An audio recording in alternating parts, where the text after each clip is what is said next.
Miss Love. Hindi ko alam kung saan eksaktong nagsimula ang lahat. Kung sa airport ba, habang hinihintay ko ang boarding pass pauwi ng Pinas, matapos ang ilang taong pagtatrabaho sa ibang bansa. O nung unang gabi na sinabi ni Ramon, ang matalik kong kaibigan mula pagkabata, na magbakasyon muna ako sa kanila. Ako nga pala si Anthony. 35 years old pero single pa rin hanggang ngayon. Hindi ko na nagawang magkaroon ng pamilya sa sobrang busy at subsob sa trabaho. Kaya naman ngayong naisipan kong magbakasyon dito sa Pinas, ay susulitin ko na talaga ang pahinga. Pero hindi ko naman akalain na sa pagstay ko dito, isang pamilya ang masisira ko nang may mangyari sa amin ni Kumare, ang asawa ng matalik kong kaibigan. At dito po mag-uumpisa ang kwento ko. Bakasyon mo naman tol, di ba? Dito ka muna. Tahimik dito. Preskong hangin. Sabi niya sa video call bago ako umuwi noon. Hindi niya alam na sa simpleng alok na iyon, doon pala masisira ang pagkakaibigan namin. Pagdating ko sa probinsya nila noon, sinalubong ako ni Ramon sa terminal. Nagulat pa ako. Ang dati kong kaibigan na macho, ngayon ay payat na. Medyo maitim, marahil dahil sa bilad sa araw. Pero parehong may ngiti pa rin sa labi na nakasanayan ko noong kabataan namin. Habang bumabiyahe kami pauwi sa kanila, nagkukwentuhan kami tungkol sa trabaho ko sa abroad. Sa pagod, sa ipon, sa plano kong magpahinga na muna at i-enjoy naman ang buhay ko bago bumalik ulit. Tinanong ko rin siya tungkol sa naging buhay niya. Ayos naman daw. May maliit siyang negosyo. At eto, may asawa na rin. Sabi pa niya sabay tawa. Alam ko naman na meron na siyang asawa. Ilang beses ko na rin tong nakita sa mga litrato nila sa Facebook.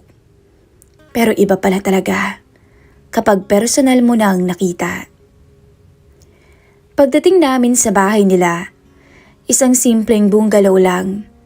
Malinis, maaliwalas, malawak ang bakuran. Bago pa ako makababa ng sasakyan, bumukas na ang pinto. At doon ko siya unang nakita. Si Mara. Nakatayo siya sa may pintuan nun. Simple lang ang suot. Pambahay na bestida, walang kolorete, at ang buhok nito ay nakapusod lang. Pero may kakaiba sa kanya. Hindi siya yung tipo ng babaeng agad mong mapapansin sa unang tingin. Pero habang tumatagal ang tingin mo, mas lalo siyang gumaganda. Sexy siya. At sobrang mestiza. Pare, si Mara, asawa ko. Sabi ni Ramon. Ngumiti siya at tumango ng bahagya. Welcome home pare, pagod ka siguro sa biyahe. Simple lang ang boses niya. Walang lambing, hindi maarte. Pero doon pa lang, may kung ano nang kumislot sa dibdib ko. Alam kong mali na humanga sa asawa ng kaibigan. Pero Miss Love, hindi ko napigilan ang sarili ko. Hindi ko alam kung bakit. Siguro marahil, matagal na akong nag-iisa. O baka naman dahil ibang araw niya. Bastang alam ko noon, tinamaan ako. Habang kumakain kami ng hapunan, tahimik lamang ako. Si Ramon ang madaldal. Nagkukwento tungkol sa nakaraan namin. Noong kabataan namin, sa negosyo. Si Mara naman, tahimik lang din na nakikinig. Paminsan-minsan sumisingit ng maikling sagot. Napapansin ko ang maliliit na detalye. Kung paano siya ngumiti, kung paano niya tingnan si Ramon kapag may biro ito, kung paano siya tumawa. At doon ko naramdaman ang panganib. Kinagabihan, inihanda nila ang kwarto kung saan ako matutulog. Simple lang pero presko. Bago umalis si Mara, lumingon muna siya sa akin. Kung may kailangan ka, sabihin mo lang, Anthony, ha? Salamat, sagot ko.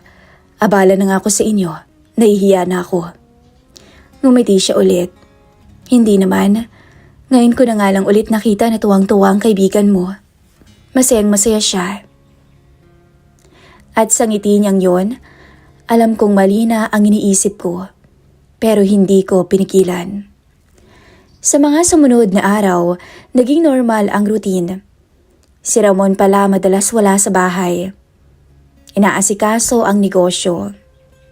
Kaya naman kami ni Mara naiiwan sa bahay. Sa umaga, nagkakape kami sa may bakuran. Sa tanghali, uuwi si Ramon at sabay-sabay kaming kumakain. Gabi, madalas wala si Ramon dahil may lakad ulit. Hindi naman kami lumalagpas sa dapat, pero may mga sandaling hindi ko napipigilan ang sarili ko. Masarap ka palang magluto, no? Kaya pala in love sa'yo si Ramon. Sabi ko minsan habang kumakain kami. Nako, hindi naman. Simple nga lang to eh. Sagot niya. Hindi, Mara. Iba nga yung lasa. Napakasarap. Lalo't ikaw yung nagluto. Parang hindi minamadali. Napatingin siya sa akin. Parang nagtataka. Sanay ka bang fast food lang ang kinakain? Oo, kaya siguro na-miss ko tong mga ganito. Sagot ko sabay ngiti. Napansin kong namula siya ng kaunti. O baka naman ako lang ang nag-iisip noon. Minsan, habang nagwawali siya sa bakuran, inalok ko siyang tulungan. Naku, hindi na. Okay lang, sabi niya. Sayang naman ang lakas ko, Mara. Biro ko. Hindi naman ako umuwi para lang matulog at kumain. Napangiti siya. Doon ko sinimulang ipasok ang mga biro. Hindi naman bastos, hindi rin naman lantaran. Sa isip ko, sinasabi ko sa sarili ko na wala lang to. Kaibigan ko si Ramon, asawa niya si Mara, nakikipagkaibigan lang. Pero gabi-gabi, habang nakahiga ko sa kama, naiisip ko kung paano ngumiti ang asawa ni Ramon. Kung paano siya magsalita. Kung paano siya tumingin kapag nagkukwento ako tungkol sa naging buhay ko sa abroad. Tungkol sa naging hirap ko. May halong interes at may halo ring awa. Isang hapon, nadatnan ko siyang mag-isa sa sala. Nagtitimpla ng kape. Para kay Ramon ba yan? Tanong ko. Naku, hindi. Para sa'yo to. Sagot niya. Sabi mo kasi kahapon gusto mo ng barako. Nagulat ako. Naalala mo pa? Tumango siya. Maliit na bagay lang yun. Pero sa akin, hindi maliit. Dahil sa loob ng maraming taon, bihira ang may makaalala ng mga ganong detalye tungkol sa akin. Salamat. Sabi ko sabay tanggap ng tasa. Hindi ka lang pala magaling magluto. Napatawa siya. Ano pa? Magaling ka ring mag-alaga. Sandaling katahimikan ang sumunod. Nagkatinginan kami. Walang nagsasalita, pero may kung anong biglang bumigat sa hangin. At doon, inamin ko sa sarili ko na hindi na lang to basta bakasyon. At hindi na rin basta paghanga lang ang nararamdaman ko kay Mara. Alam kong ako ang unang lumandi. Alam kong mali yun. Pero sa mga sandaling yun, hindi ko na tinatanong ang sarili ko kung dapat ba. Ang tanong ko ay hanggang saan? Hindi ko na mabilang kung ilang beses kong sinabi sa sarili ko na titigil na ako. Na hanggang tingin lang talaga ako. Hanggang biro-biro lang. Hanggang kaunting lambing lang sa salita. Pero sa bawat araw na lumilipas, mas nagiging malinaw sa akin na nagsisinungaling na ako sa sarili ko. At alam kong alam din niya. Si Mara, may mga tingin na rin na hindi na inosente. Hanggang sa dumating ang gabing yun. Umalis si Ramon ng bandang hapon. May lakad daw sa Karatig Bayan.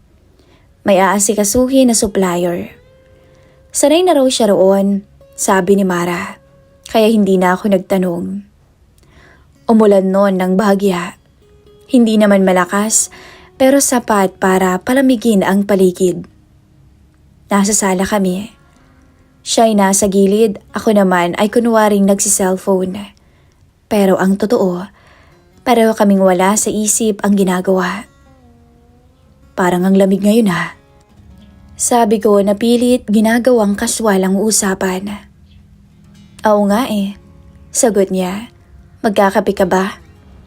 Tumango ako. Habang nagtitimpla siya, napansin kong nanginginig ang kamay niya. Hindi ko alam kung dahil sa lamig o dahil sa tensyon na matagal na naming iniipon. Ingat ka, mainit yan. Sabi ko sabay lapit sa kanya. Nagkadikit ang kamay naming dalawa. Sandali lang yun pero sapat para mapahinto siya. Hindi niya agad binawi ang kamay niya. Ako rin. Nagkatinginan kami. Mara, mahina akong sabi. Nagkatitigan kami. Umupo siya sa silya sa may kusina. Huminga ng malalim. Parang pagod, parang matagal nang may kinikim-kim. Hindi ko alam kung bakit pero iba ka, sabi niya. Parang may tumama sa dibdib ko. Anong ibig mong sabihin? Hindi ko alam, Anthony. Pero alam ko, parehas nating nararamdaman na parang may kakaiba sa pagitan nating dalawa. Lumapit ako sa kanya. Mabagal. May pagkakataon pa siyang tumayo, umalis at sumigaw pero hindi niya ginawa. Hinawakan ko ang kamay niya. Mainit yun. Na para bang matagal nang naghihintay. Mara, kung sasabihin mong tumigil ako ngayon, titigil ako. Sabi ko, totoo yun. Kahit papaano, gusto kong marinig na siya ang pipili. Tumingala siya sa akin at hindi siya nagsalita. Hindi rin siya umatras. At yun ang naging hudyat. At doon, tuluyan na akong nawalan ng lakas ng loob para umatras. Inila ko siya palapit sa akin. Na parang takot kaming pareho sa sarili naming ginagawa. Nang magtagpo ang mga labi namin saglit lang, parang sinusubok ang hangganan. Pero nang hindi siya umiwas, nang lalo pa siyang dumikit, alam kong tapos na. Nawala ng atrasan pa. Hindi ko na maalala kung paano kami napunta sa kwarto. Ang naaalala ko lang ay ang bawat hinga niya, ang bawat sandaling parang humihinto ang oras. Walang nagsasalita, puro damdamin, puro desisyon na matagal nang iniiwasan. At sa katahimikan ng gabing yon, tuluyan naming tinawid ang linya. Sa totoo lang, halos mapasigaw. Sa tindi ng nangyayari sa amin, si Mara. Na para bang walang nangyayari sa kanila ni Ramon. Pagkatapos noon, nakahiga kami sa kama. Magkalapit pero may pagitan. Parang pareho kaming biglang natauhan na mali ang ginawa namin. Hingal pa kami parehas at habol ang hininga. Pasensya ka na. Balito. Nadala lang ako. Sabi niya na mas malinaw na ngayon ang isipan. Oo, pasensya ka na din. Sagot ko. Hindi ko dapat hinayaan na may mangyari sa atin. Hindi ko siya niyakap. Hindi na rin ako lumapit. Pareho na lang kaming nakatingin sa kisame. Parang naghihintay ng sagot na wala namang darating. Hindi na to mauulit. Sabi niya na hindi tumitingin sa akin. Ako naman ay hindi sumagot. Hindi dahil ayokong mangako, kundi dahil walang nangyari. Sabay-sabay kaming nag-almusal nila Ramon, nagkwentuhan at nagtawanan. Pagkatapos, nagwalis siya sa bakuran at umalis naman si Ramon. Bandang tanghali, umuwi si Ramon na masaya at may dala pang pasalubong. Pinagmamasdan ko silang dalawa. Normal ang kilos, parang buo. Pero alam kong may nabasag na. At ako ang dahilan nun. Sa loob ko may dalawang boses. Isa na nagsasabing umalis na ako. Tumigil na ako bago lumala pa. Ang isa naman ay nagsasabing huli na. Dahil hindi lang katawan ang nadamay, pati na ang damdamin. At sa bawat sulyap ni Mara sa akin, yung mabilis lang, punong-puno yun ng ibig sabihin. Alam kong hindi pa doon nagtatapos ang kasalanan naming dalawa. Iyon pa lamang ang simula. Akala ko nga pagkatapos ng unang beses, hihinto na kami. Nasapat na ang isang pagkakamali para matauhan ang dalawang taong alam naman kung ano ang tama at mali, pero mas pinili pa rin ang mali. Hindi pala sapat ang konsensya kapag nasanay na ang puso. Sa mga sumunod na araw, mas naging maingat kami. Mas kontrolado sa harap ni Ramon. Parang may kasunduan kaming walang sinasabi na walang dapat makahalata. Ngiti lamang sa tamang oras. Distansya kapag magkakasama kami. Walang tinginan. Pero kapag kaming dalawa na lang, doon bumabalik ang lahat. Minsan sa hapon, nadatnan ko siyang mag-isa sa kusina. Naglilinis ng mesa. Pawis na pawis dahil sa init. Napatingin ako. Pero alam kong nakita niya sa mga mata ko ang parehong bagay na nasa isip ko. Nakasando siya ng time na yon at ang pawis na ay bumabagsak sa leeg niya. Napatitig tuloy ako sa kanya at napalunok. Muli, nakaramdam ako ng kakaibang init. Wala si Ramon. Sabi niya, hindi ko alam kung paalala ba o babala. Ganun ba? Sagot ko. Natahimik na kami parehas. Pero pareho kaming humakbang papalapit sa isa't isa. Hindi na kailangang magsalita. Parang alam na ng katawan namin ang gagawin. Parang napag-usapan na kahit hindi kailanman binanggit.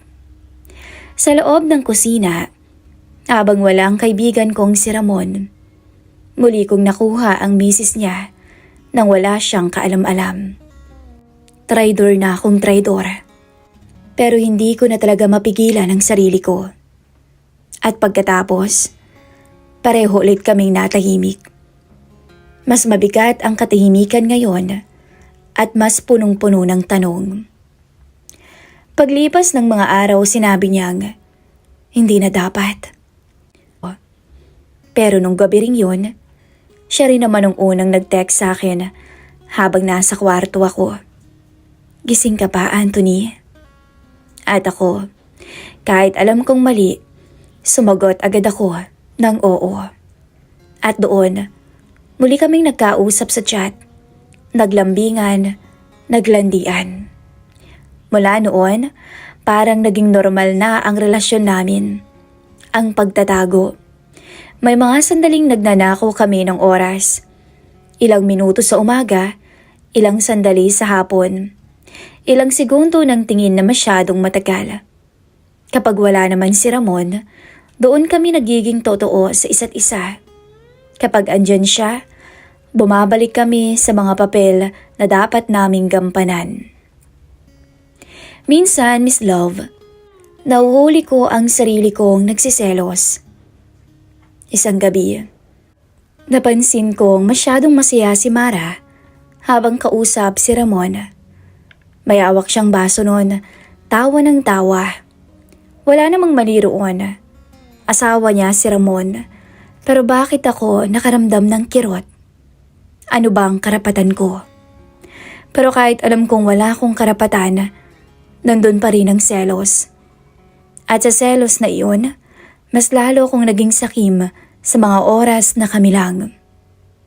Bakit parang ang layo-layo mo sa akin kapag nandyan siya? Tanong ko minsan. Napatingin siya sa akin noon. Parang nagulat sa tanong ko. Anong gusto mong ipakita ko? Hindi ako sumagot. Dahil alam naming pareho ang sagot. Hindi pwede. May mga gabing hindi kami nagkikita. At dun ko nararamdaman ang bigat. Parang may kulang. Parang may hinahanap na ang katawan at isip ko na hindi na kayang palitan ng kahit na anong aliw. Sa mga ganung gabi, Nagigising akong balisa. Iniisip kung hanggang kailan ko kakayanin ang ganitong buhay. At sa mga gabing magkasama kami, doon ko lalong nararamdaman ang panganib. Dahil sa bawat pagkakataon, mas lumalalim ang kapit namin sa isa't isa. Mas nagiging mahirap nang bumitaw. Hindi na talaga to tama. Mas lumalala na. Mas nagiging mapanganib. Nakakatakot. Sabi niya minsan pagkatapos. Alam ko. Pero hindi ko rin naman alam kung paano tatapusin. Mahal kita, Mara. Mahal na kita. Kinabukasan, siya pa rin ang unang lumapit. Siya pa rin ang unang tumingin. Siya pa rin ang unang bumigay. Minsan nga muntik na kaming mahuli. Umuwi si Ramon ng mas maaga kaysa inaasahan. Nasa sala kami. Masyadong magkalapit. Buti na lang at mabilis kaming nagkahiwalay. Nakita ko ang kaba sa mga mata ni Mara. Yung takot na hindi ko pa nakikita. Kapag nalaman niya, mahina niyang sabi pagkatapos. Hindi na niya tinapos ang pangungusap. Kasi pareho naming alam ang kasunod. Doon ko unang naisip na baka dapat na akong umalis. Baka ang presensya ko ang ugat ng lahat. Baka mas madali kung wala na ako.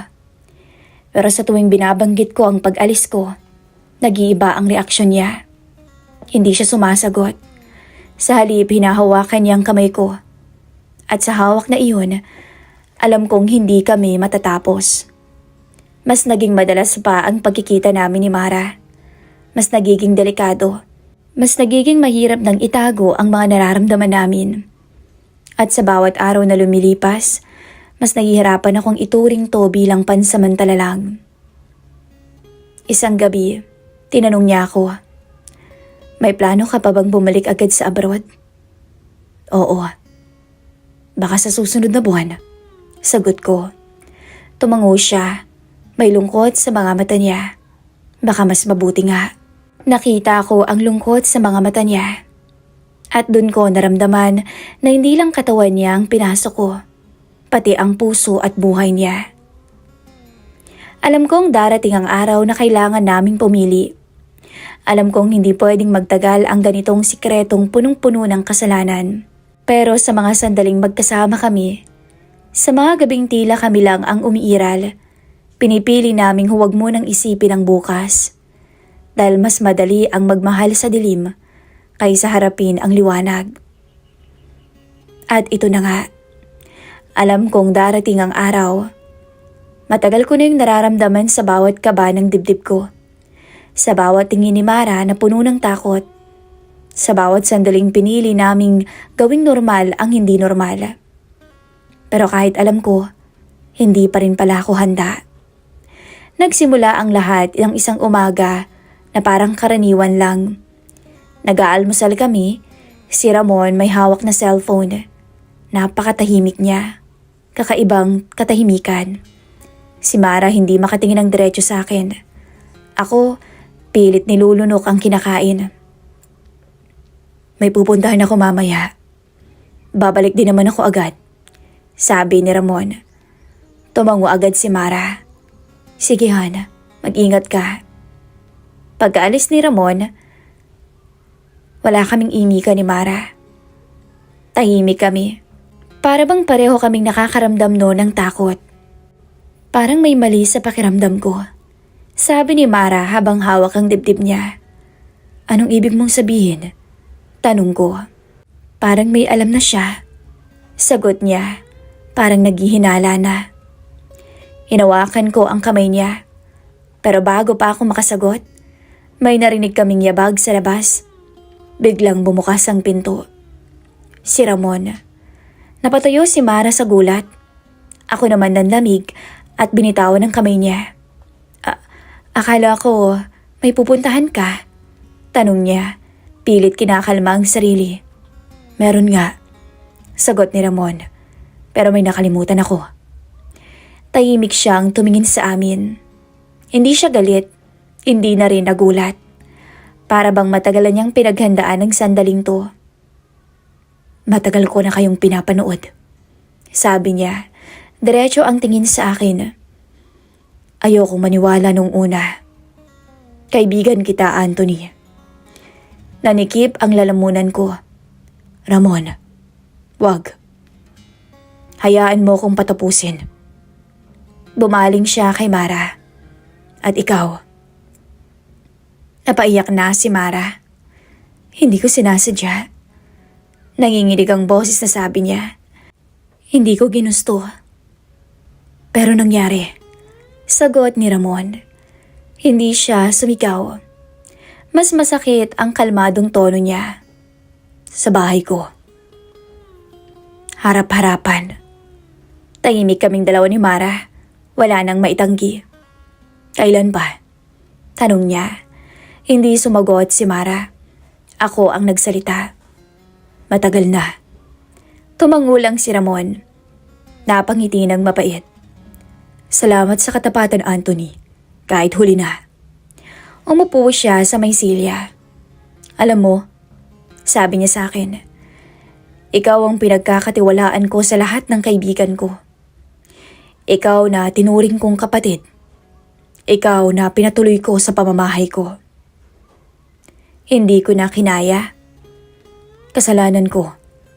Ako ang lumapit. Ako ang lumandi. Ako ang hindi tumigil. Sabi ko. Napatingin siya sa akin. Hindi ka nag-iisa sa kasalanan. Pareho kayo. Pero mas masakit lang dahil kaibigan ko ang gumawa. Tahimik na humikbi si Mara.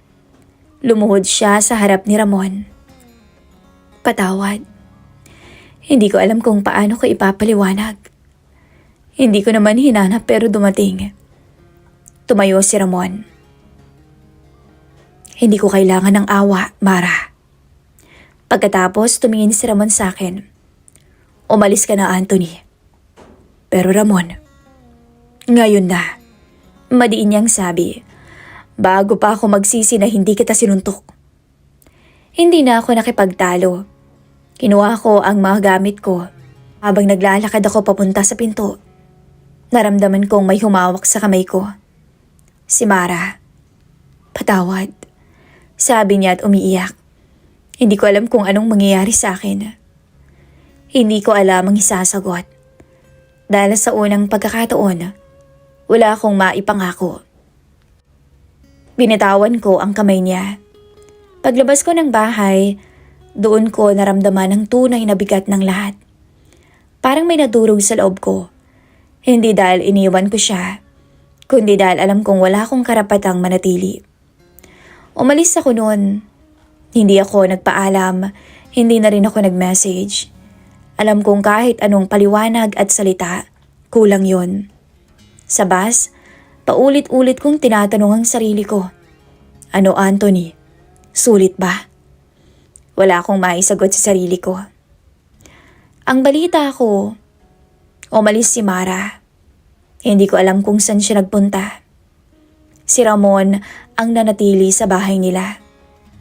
Malungkot at hindi na raw masyadong nagsasalita. Ako, bumalik ako sa abroad. Sa parehong trabaho, sa parehong kama, pero hindi na pareho ang sarili ko. May mga gabing naiisip ko siya. May mga gabing naiisip ko ang kaibigan kong sinira ko ang tiwala. At sa bawat alaala, may kasamang tanong na wala namang sagot. Kung hindi ako pumunta, kung hindi lang sana ako nagtagal doon, kung sana tumigil ako kaagad. Pero ang mga kung na iyon ay wala nang silbi kapag tapos na ang lahat. Dahil ito ang katotohanan. May mga pagmamahal na hindi dapat sinisimulan. May mga damdaming dapat pinuputol kahit masakit. At may mga kasalanang habang buhay mong dadalhin. Ito ang bakasyon na hindi ko kailanman makakalimutan, Miss Love. Hindi dahil sa pahinga ko, kundi dahil sa buhay na nasira ko at sa sarili kong hindi ko na maibabalik. Hanggang dito na lamang po ang aking kwento. Maraming salamat, Miss Love, sa pag-share ng istorya kong ito. Muli, ako po si Anthony, ang binatang OFW dito sa Riyadh.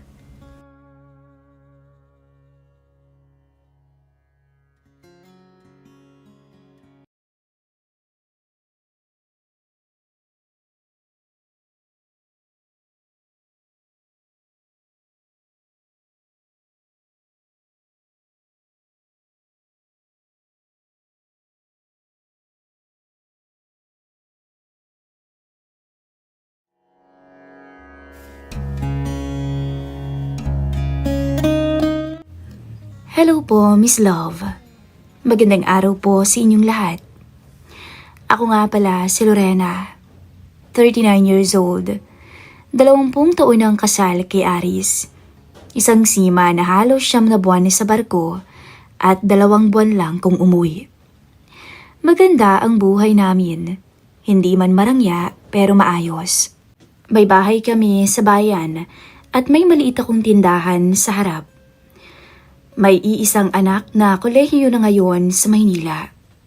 Pero sa kabila ng lahat ng to, may mga sandaling nalulungkot ako. Sobrang tahimik. Kapag wala si Aris, para bang ang haba ng bawat araw. Parang ang bagal-bagal ng mga oras. At kahit anong gawin ko, laging may kulang. At ang mahirap, sa loob ng ilang taon na pabalik-balik siya sa barko, ngayong may edad na ako, doon pa ako nagkasala.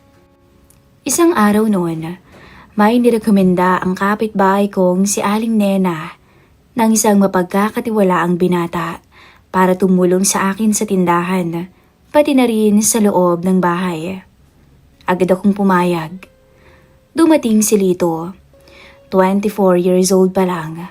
Payat pero parang tigasin ang katawan. Matapang ang muka pero palangiti. Galing ito sa kabilang barangay. Kakatapos lang daw niyang tumigil sa pagtatrabaho sa palengke bilang kargador, kaya sanay na sanay ito sa mamabigat na trabaho. Magandang umaga po, Ma'am Lorena. Magalang niyang bati nung una kaming nagkita. Lorena na lang, huwag mo na akong tawaging ma'am. Parang ang tanda ko namang masyado. Biro ko. Medyo namula ang pisngi niya sa hiya, pero ngumiti rin. Pinagkatiwalaan ko agad si Lito. Kasi bukod sa mabait, mabilis ding kumilos. Kada umaga, maaga siyang dumarating para magdilig, maglinis, at magbuhat ng mga kahon ng paninda sa maliit kong sari-sari store. Wala siyang reklamo kahit tirik ang araw. Lagi lang siyang tahimik, pero kapag kinausap, palaging nakangiti. Minsan, habang nag-aayos ako ng paninda sa loob, narinig ko yung boses niyang sumisigaw. Ate Lorena, may naghahanap po sa inyo sa tindahan. Pumunta ako agad. At nakita ko siyang nakatayo sa gilid ng estante. Pawis na pawis. Napansin ko yung simpleng itsura niya. Puting t-shirt ang suot, kupas na short, at medyas na may butas sa daliri. Pero hindi ko alam kung bakit may kakaibang pakiramdam akong naramdaman nung araw na yon. Salamat, Lito. Sabi ko, wala yun ate.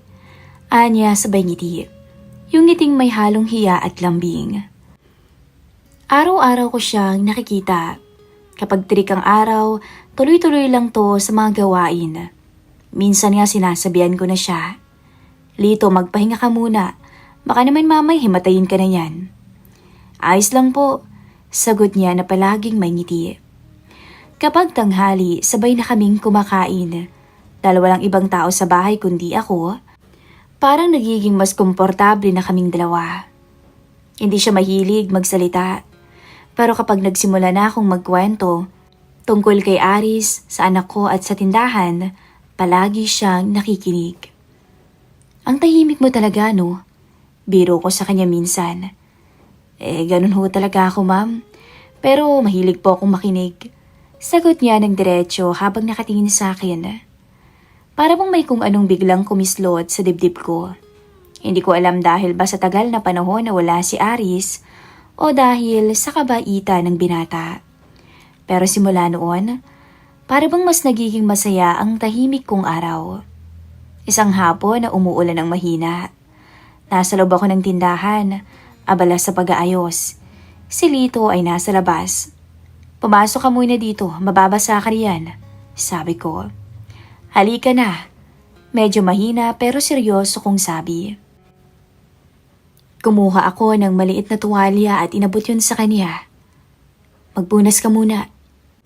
"Salamat po, Ate Lorena," sabi niya sabay punas sa buhok. Napansin ko ang amoy niya. Amoy pawis. Pero parang ito ang naging dahilan para makaramdam ako ng kakaibang init. Tahimik kaming dalawa habang pumapatak ang ulan sa labas. Ramdam ko ang lamig ng hangin sa loob ng tindahan. Nung araw na iyon, hindi ko maipaliwanag kung bakit parang mas matagal ang bawat segundo. Parang biglang naging mabagal ang paligid. Ang dating simple lang na tulong ni Lito sa bahay ay nagiging isang bagay na inaabangan ko na tuwing umaga. Hindi ako bulag. Alam kong mas bata siya at ilang taon ang agwat namin. May asawa din ako, may anak. Alam kong mali kung hahayaan kong lumalim pa ang nararamdaman ko. Pero paano kung hindi ko ito kagustuhan? Paano kung kusa itong dumating?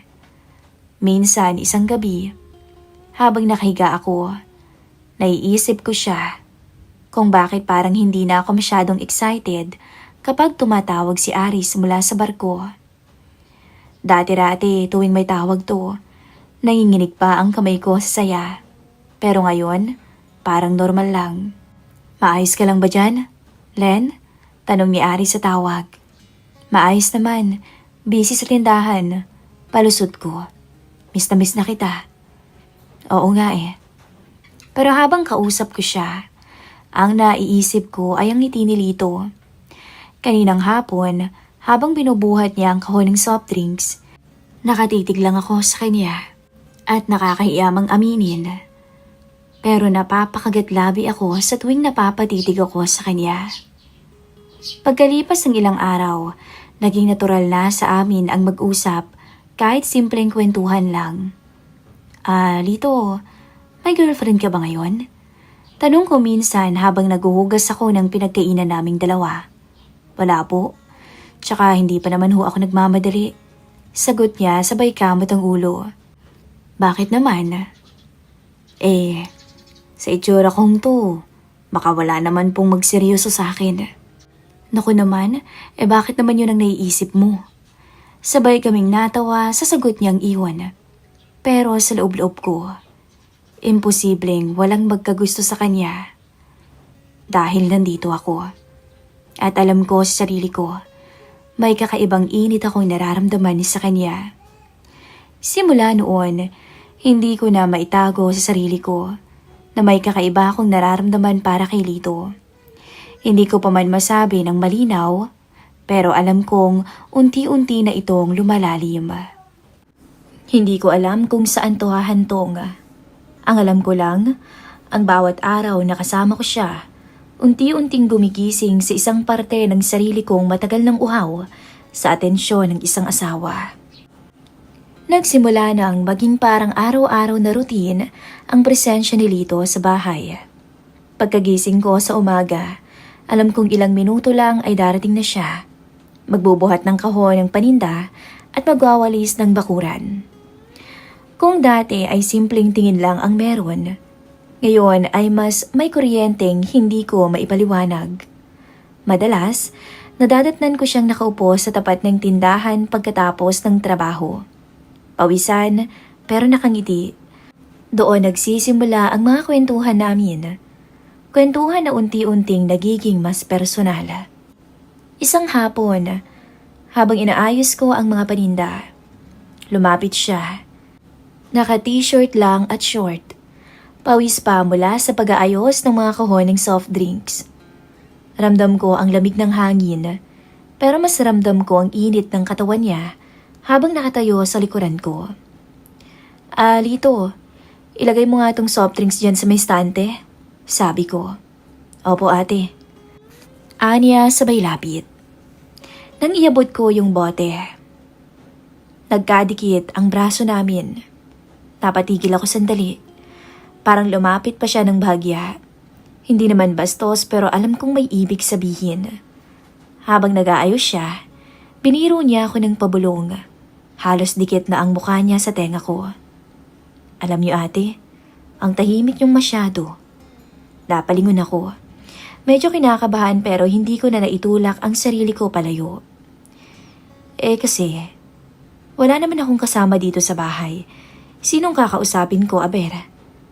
Sagot ko habang pilit kong pinapakalma ang sarili. Baka gusto niyo ng kausap? O naman kaya kap? Medyo napatigil ako. Hindi yun ang tipikal na biro niya. Ngumiti siya pagkatapos noon. Yung pilyong ngiti na may halong tukso. Lito, ano ba yung pinagsasabi mo? Pabirong sagot ko pero hindi ko maitatangging may kakaibang kilig akong naramdaman. Mula noon, mas naging madalas ang mga ganong banat niya. Hindi bastos at hindi rin pilit. Para bang may laman ang bawat salitang binibitawan niya. Isang gabi, habang inaayos ko yung paninda, bumalik siya matapos niyang isara yung gate. Tahimik na noon dahil wala nang bumibili. Ate Lorena, tawag niya. Siguro mahirap no, yung lagi kang walang kasama. Laging wala yung asawa mo. Natigilan ako. Hindi ko alam kung ano ang isasagot. Sanay na ako dito. Sagot ko ng mahina. Minsan nga parang hindi ko na rin naman siya hinahanap. Lumapit siya ng konti para bang may tinatansya. Pero hindi niyo naman kailangan magpanggap palagi. Kita ko sa inyo minsan ate. Malungkot kayo. O kulang sa atensyon. Atensyon ng isang lalaki. Para akong tinamaan ng kidlat. Dahil totoo yun. Totoo yung sinabi niya. Lito, hindi mo naman naiintindihan yung buhay ng may asawa. Wala ka pang asawa. Hindi madali. Hindi ko man naiintindihan at hindi ko man alam lahat ate. Pero marunong naman akong makiramdam. Dahan-dahan siyang lumapit. Ramdam ko ang init ng hininga niya habang magkalapit kami sa harap ng estante. Para bang huminto yung paligid. Lito, baka may makakita. Ano ba yung ginagawa mo? Bulong ko. Kahit alam naming wala namang tao sa labas. Wala po akong ginagawa ate. Sumandal siya ng kaunti sa counter. Yung tingin niya, diretso at seryoso. Hindi yun simpleng ngiti ng binatang tahimik lang katulad dati. Ate Lorena, alam ko. Alam kong uhaw kayo sa yakap ng asawa niyo. Lito, seryoso kong sabi. Hindi naman malalaman ng asawa niyo, di ba? Alam kong naiintindihan niyo ako. Bulong niyang sabi, na halos nakadikit na ang labi sa tenga ko. Naramdaman ko ang mabilis na kabog ng dibdib ko. Hindi ito biro. Maya-maya hinawakan niya ng marahan ng braso ko. Hindi mariin. Para bang nagtatanong kung pwede. Lito, tama na. Mahinahon kong sabi. Kung ayaw niyo, hindi ko naman kayo pipilitin eh. Sagot niya habang seryosong nakatingin sa mga mata ko. Pero kung sakali, kahit sandali lang ate, akong bahala sa magiging sikreto natin. Pupunan ko yung pangangailangan mo. Walang halong biro sa boses niya. At doon ako lalong kinabahan, hindi dahil sa takot, kundi dahil alam kong kaya kong bumigay kung hindi ko pipigilan ang sarili ko.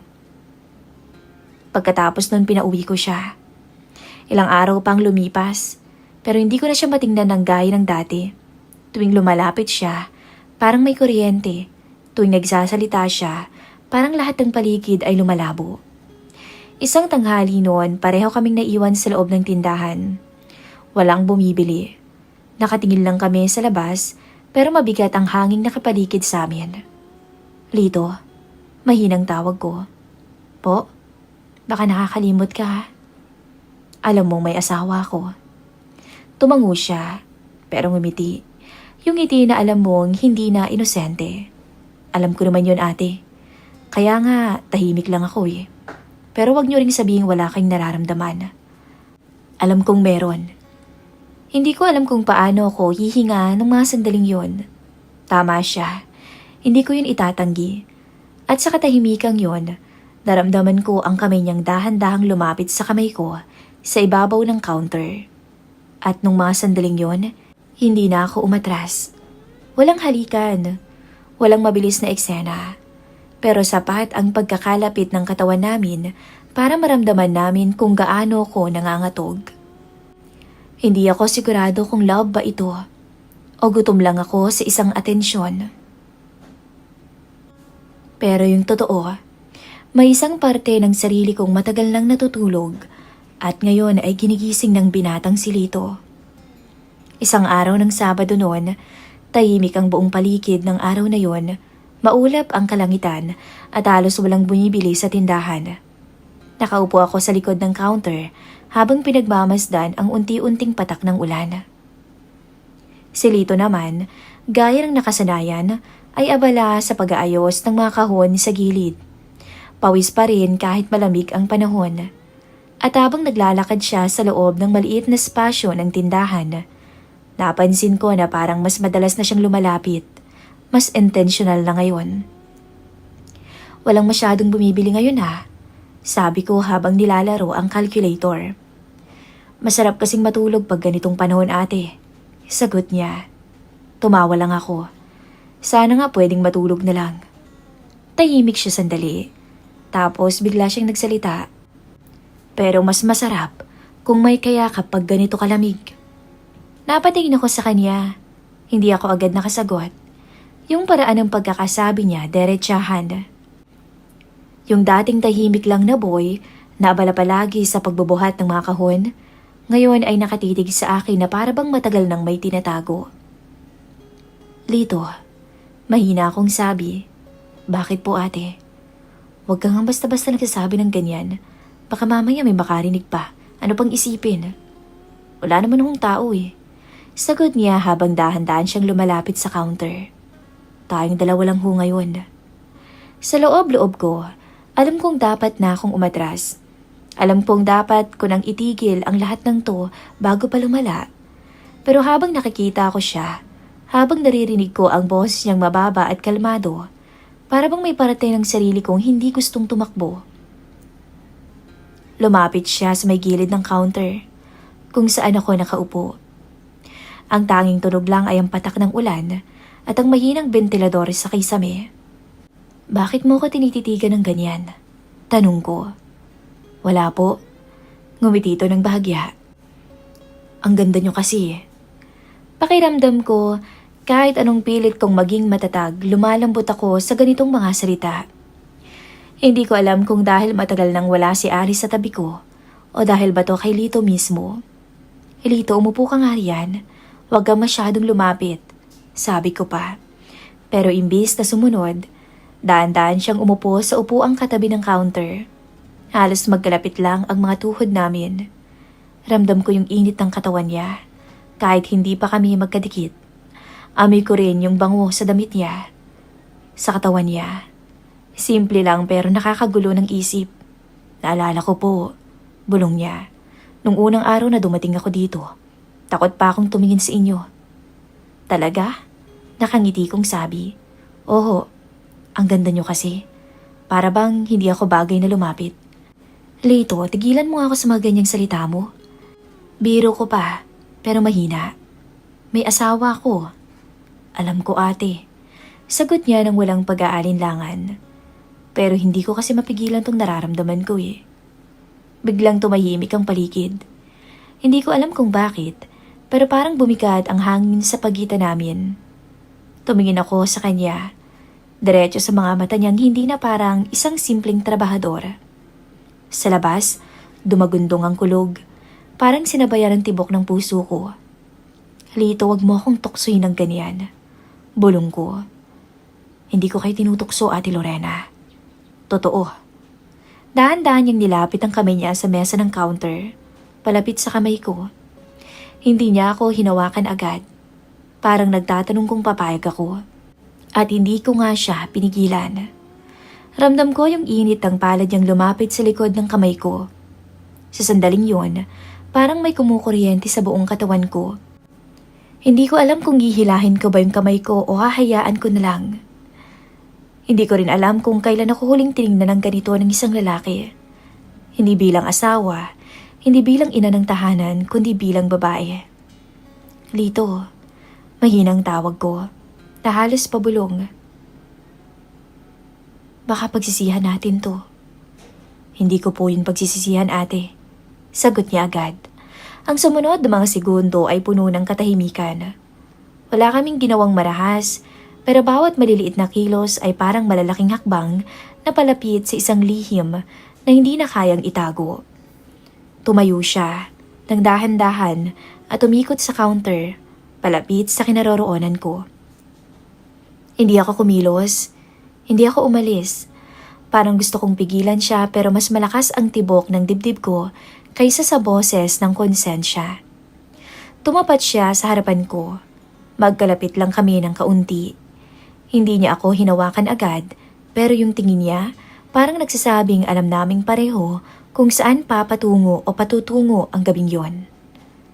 Ate, bulong niya. Kung ayaw niyo ho, lalayo ako. Isang mahabang sandali akong hindi sumagot.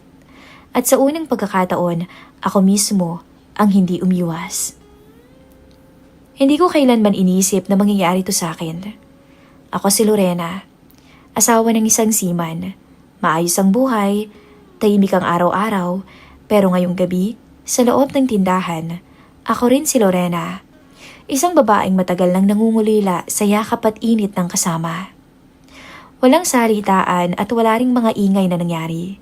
Pero sa pagitan ng mga patak ng ulan, may nangyaring hindi ko na mababawi. At nung matapos ang gabing yun, pareho kaming nakaupo sa loob ng tindahan. Hingal na hingal at hindi makatingin ng diretsyo sa isa't isa. Lito, mahina akong sabi. Po, wala kang sasabihin kahit kanino. Kahit kanino. Hindi ko po kayo papahamak, ate. Sagot niya ng seryoso. Kahit kailan. Ramdam ko pa rin ang bigat ng ginawa namin. Alam kong hindi ito tama. Pero sa isang banda ng puso ko, may isang parte ring ayaw nang bitawan ang sandaling yon. Kinabukasan, dumating si Lito gaya ng dati. Para bang walang nagbago, nagwalis, nagbuhat ng mga kahon, nagsalansa ng kung ano-ano at nakangiti. Pero ngayon, alam naming pareho ang nangyari. Bawat tinginan at bawat mangiti, bawat tawanan, may tinatago na kaming sikreto. Lumipas pa ang mga araw. Si Lito ay nakaupo sa bangkong kahoy tabi ng counter. Nakayuko at pinaglalaruan ng takip ng bote ng soft drinks. Hindi na siya katulad ng dati. Wala na yung pilyong ngiti niya. Tahimik siya na para bang may hinihintay. Oh, ano nangyari sa'yo? Bakit ang tahimik mo yata? Tanong ko habang inaayos ang kuhon ng noodles sa gilid. Wala po. Sagot niya na hindi pa rin tumitingin.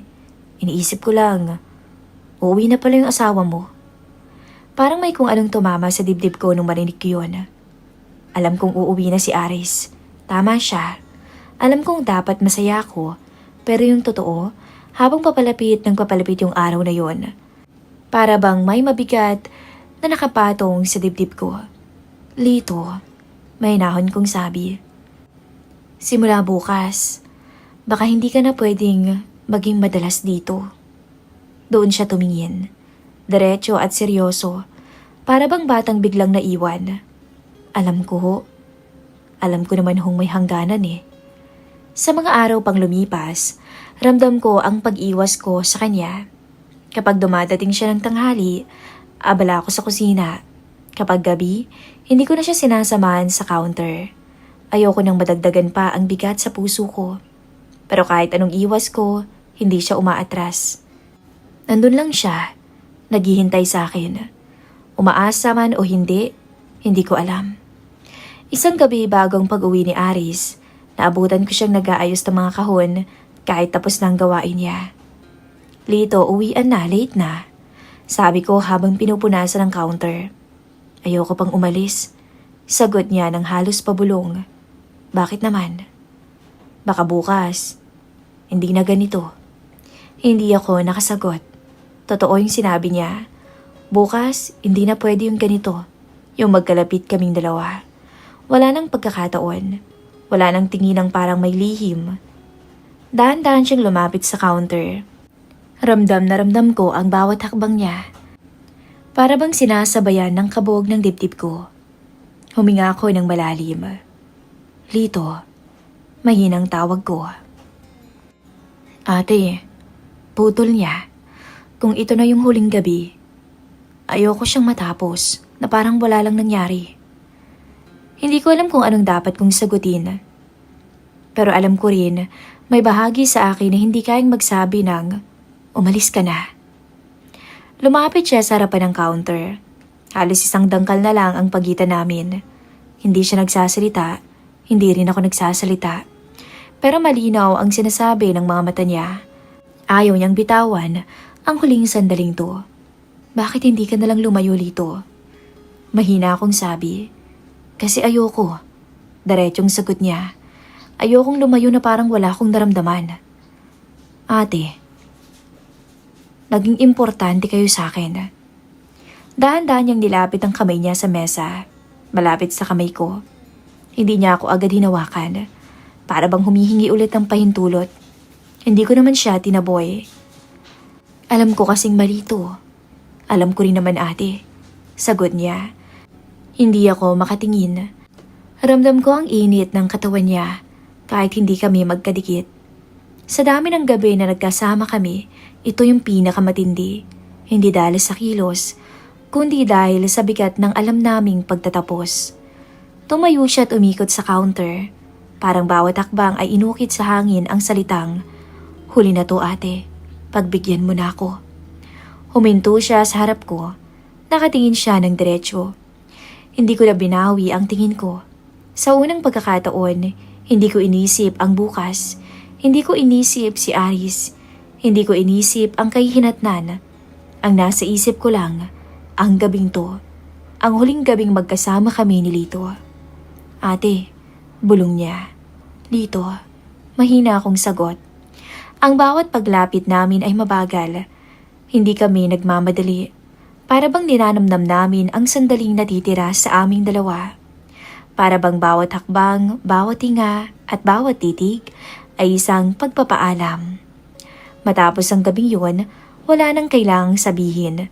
Pareho naming alam. Tinapos na namin ang namamagitan sa aming dalawa. Lito, basag kong boses. Ipangako mong wala kang pagsasabihan na kahit sino. Huwag kang mag-alala ate, hindi ko kayo ipapahamak kahit kailan. Tumango ako. Hindi ko alam kung paano ko napigilan ang luhang gustong pumatak. Hindi dahil sa pagsisisi, kundi dahil alam kong hindi ko na to pwedeng ulitin.